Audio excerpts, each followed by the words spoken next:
Hey everybody, and welcome to another segment of AstrologyAnswers.com's weekly forecast. My name is Terence. The week begins on Monday, January the 1st, 2024, and Happy New Year.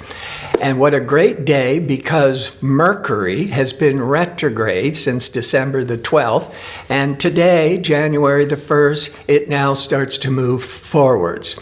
Now, the mind is still very slow and sluggish because Mercury, that represents the mind and communications and planning, was at a standstill yesterday. And on January the 1st, it's slowly starting to move forwards.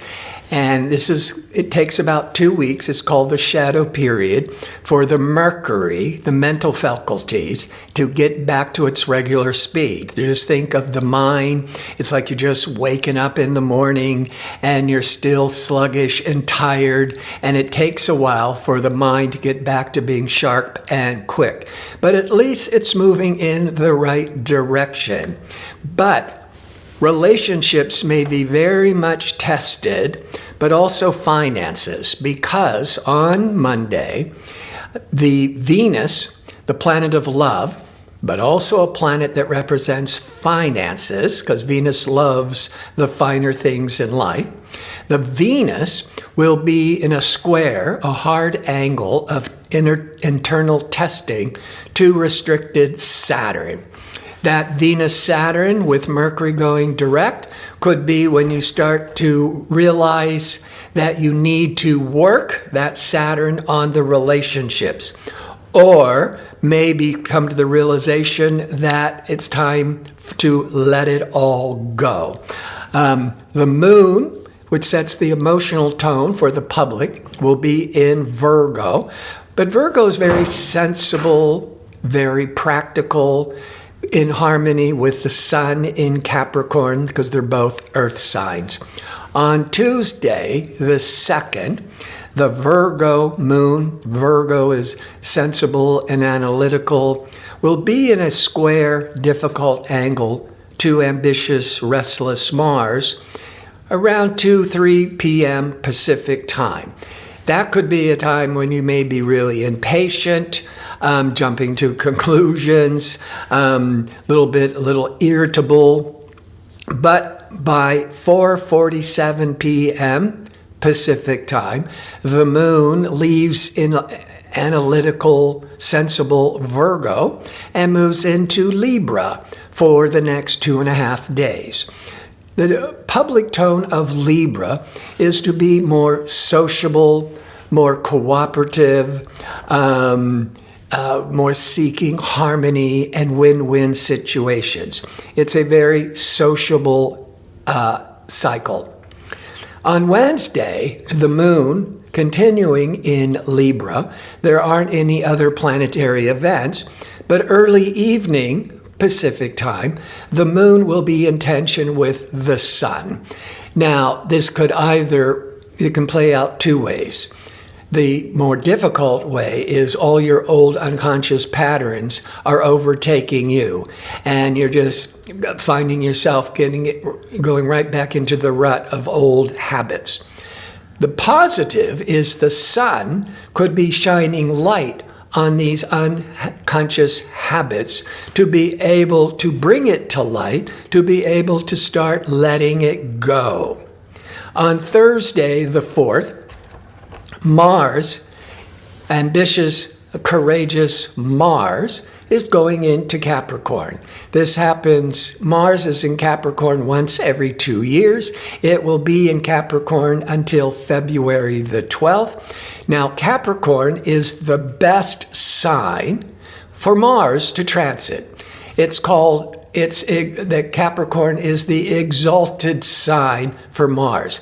So the worst of Mars is being irritable, argumentative, maybe overly impatient. But with Capricorn focuses it, disciplines it, and that Mars in Capricorn as the backdrop for till February the 12th is overall really helps one achieve their goals and being able to really focus and harness their energies. The moon in Libra for the day, seeking harmony, cooperation, the moon will be in harmony with communication Mercury, mid-afternoon Pacific time. So this is a very favorable time for meetings, for really expressing yourself comfortably. It also could be very favorable for studying, that's Mercury, writing, that's Mercury. On Friday, the 5th, the moon is now in Scorpio, where Libra is always trying to find a happy medium, a cooperation. Scorpio is all or nothing, black and white, really intense, passionate energies. And that moon in Scorpio is a water sign, which is emotional. So these intense emotions. But around noon into early afternoon, the Scorpio moon will be in harmony with pragmatic business Saturn. This could be very favorable for all kinds of business dealings, but emotionally you could be feeling more grounded, a lot more secure. By mid-afternoon, just after the moon is pulling away positively from practical Saturn, it's now starting to be opposite expansive Jupiter.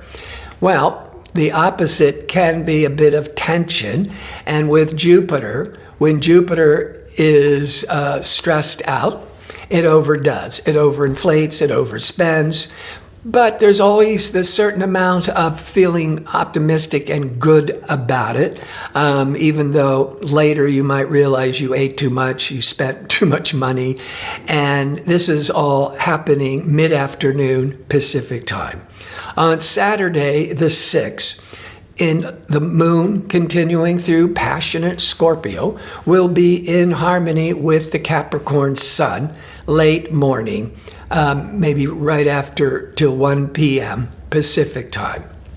That brings a lot of comfortable ease, good for socializing, just good for whatever you're working on. It just seems a little bit more effortless. But late afternoon, 5, 6 p.m. Pacific time, the emotional moon will now be opposite, that tension again, but now to unexpected Uranus. Now, what that could bring as we're going into a Saturday evening, that moon to Uranus could be some unexpected emotional upsets. That's the downside. The upside could be that you're more able to recognize old habits, limiting patterns, and Uranus brings all this awareness and being able to, let go and break free of some limiting habits. So that's late afternoon Pacific time. On Sunday, the moon continues in passionate Scorpio, will be in harmony with Pluto around noon to 1 p.m. Pacific time. Pluto is the planet that rules the underworld. It rules the unconscious. It rules things that are very hidden and secretive.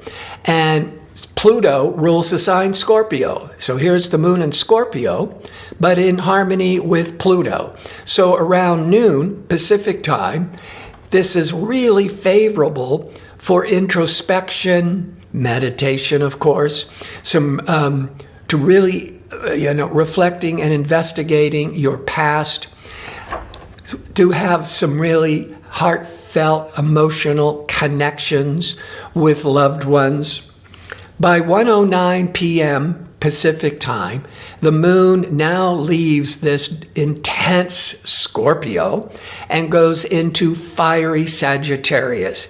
Sagittarius is adventurous, it's friendly, it's outgoing, whereas the moon in Scorpio tends to be really focused on being private, being secretive, being left alone, can be brooding. But when it goes into Sagittarius, it's ruled by Jupiter. And so the Sag is all this adventurous, optimistic, playful. It's very outgoing, where the Scorpio could be much more introverted. So I want to thank you for tuning in. I hope to see you next week with my next segment. Until then, be safe and well.